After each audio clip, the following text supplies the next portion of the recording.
हमारे साथ एक और खास मेहमान है, उनका भी तारुफ करा देते हैं। सोशल एक्टिविस्ट ज़किया खान हमारे साथ जुड़ गई हैं। बहुत इस्तकबाल है ज़किया जी आपका सलाम टीवी पर। और चूंकि वक्फ कानून को लेकर हम देख रहे थे कितने बड़े पैमाने पर मुखालफत की जा रही थी और एक डर और एक तशवीश बना हुआ था कि इससे जो वक्फ कानून के हक हैं, मुसलमानों के जो हक हैं वो छिन जाएंगे। लेकिन सुप्रीम कोर्ट ने क्या एक बैलेंस्ड फैसला सुनाने की कोशिश की है? क्या कहेंगे आप इसको लेकर?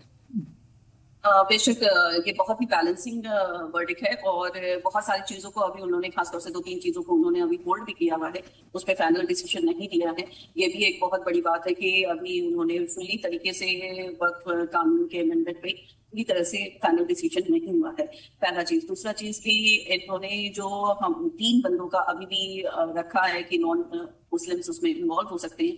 देखिए कोई भी और धर्म के चैरिटेबल ट्रस्ट में या कोई भी ऐसे कानून में कहीं पे भी ये प्रोविजन नहीं है कि जो धर्म का वो कानून है उसमें कोई नॉन हिंदू या नॉन क्रिश्चियन या नॉन बुद्धिस्ट या नॉन कोई भी इस तरह के इन्वॉल्वमेंट हो। लेकिन हमारे वक्त में इस चीज को रखा गया है।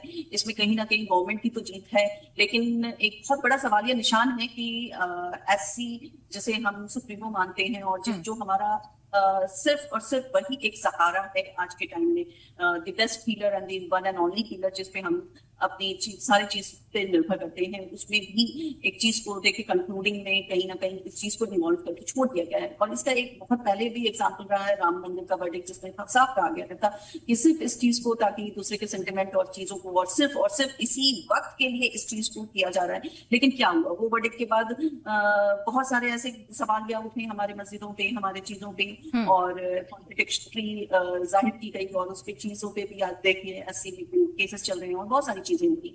तो मेरे कहने का मतलब है कि आपकी कोई भी रीजन रही, जिस रीजन से आप एक कॉम्युनल हारमोनी को देखते हुए एक मुसलमान तबके के साथ सिर्फ एक मुस्लिम बैकग्राउंड के चीजों के साथ जब इस तरह की चीजें हो रही हैं, तो ये कहीं ना कहीं दूसरे मजहब को और दूसरे लोग जो इस चीजों को सोच रहे हैं और इस चीजों में मुखालफत करने की कोशिश कर रहे हैं उनके लिए एक बढ़ावा भी है। तो ये मुझे लगता है कि बिल्कुल जी जी, यानी दोनों ही तरह के रिएक्शन यहाँ पर देखने को मिल रहे हैं। बैलेंस्ड भी कहा जा रहा है तो कुछ चीजों को लेकर मायूसी भी देखने को मिल रही है। क्या जी आपके पास भी आना चाहेंगे? जो ये सारी चीजें देखने को मिली है, जिन प्रोविजंस पर रोक लगाई गई है, लेकिन बहुत सारी चीजों में फ्लेक्सिबिलिटी भी रहेगी, तो इससे जो जिस बात का खदशा शहाबुद्दीन साहब ने भी जाहिर किया है कि करप्शन को लेकर भी काफी सारी चीजें जो देखने को मिलती हैं, क्या उस पर यकीनी तौर पर रोक लग पाएगी? देखिए कहीं ना कहीं ये वर्डिक्ट्स आने के बाद थोड़ी बहुत रोक तो जरूर लगेगी, क्योंकि एक होता है ना मॉनिटरिंग में थर्ड पार्टी इन्वॉल्वमेंट होना, और कहीं ना कहीं स्ट्रिक्ट मॉनिटरिंग होने पे चीजें जब ट्रांसपेरेंसी आप पे कही जाए कि ये सारी चीजों को आप पेपराइज कीजिए और सारी चीजों को ट्रांसपेरेंट करके, तो एक गले में घंटा लटका हुआ दिखता है और वो कहीं ना कहीं डेफिनेटली हमारे लिए बेनिफिशियल रहेगा। लेकिन वहीं पे सारी चीजें आती हैं कि ये सारी चीज होने क्यों दी गई। अगर हमारे पास जब ये चीजें थी, फॉर एग्जाम्पल आज हमारे पास मस्जिद में ये चीजें हैं, तो वो मस्जिद की चीजों को अगर हम सही से नहीं देखभाल करेंगे तो डेफिनेटली कल कोई दूसरा आके इस चीजों को बोलेगा ही कि आप बाहर में गंदगी फैला रहे हैं, तो इस चीजों को बंद कीजिए। तो ये सारी चीज जब गंदगी फैलनी शुरू हुई तब हमारे लोग कहाँ सोए हुए थे, क्योंकि सिर्फ ये जिम्मेदारी वक्फ प्रॉपर्टी की तो नहीं थी। हमारे इतने सारे मुस्लिम इदारे हैं, क्या वो वक्फ चेयरमैनशिप के बारे में जैसे अभी बता रहे हैं, ये इतना सारा चीज बयान कर रहे हैं, क्या कोई भी ऑब्जेक्शनल ऐसे केस या कोई भी ऐसी बात उठी? नहीं आई। नहीं आने का वजह है कि इस तरह से होता रहा।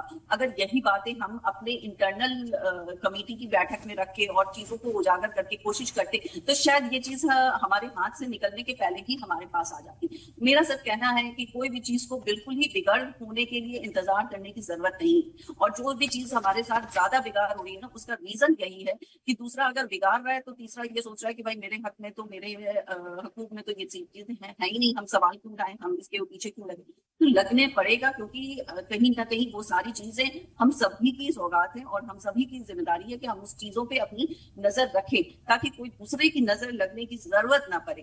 तो खैर अब जो चीज हो गई है अल्हम्दुलिल्लाह इससे बेहतरी आएगी, क्योंकि एक थर्ड आई वॉच लग चुका है और थर्ड आई वॉच लगने का आपको प्लस पॉइंट भी आएगा और नेगेटिव पॉइंट भी आएगा डेफिनेटली। और ये नेगेटिव पॉइंट आपको ज्यादा नहीं कुछ ही दिनों में दिखना शुरू हो जाएगा, क्योंकि कोई भी चीज जो सिर्फ इस्लामियात से रिलेटेड होनी चाहिए, अब उसमें दूसरे रिलीजन्स के इंटरफेरेंस रहेंगे, उनकी अपनी आइडियाज होंगे, उनकी अपनी स्ट्रेटजीज इन्वॉल्व होंगी और उस चीज को आप डिनाइल नहीं कर पाइएगा।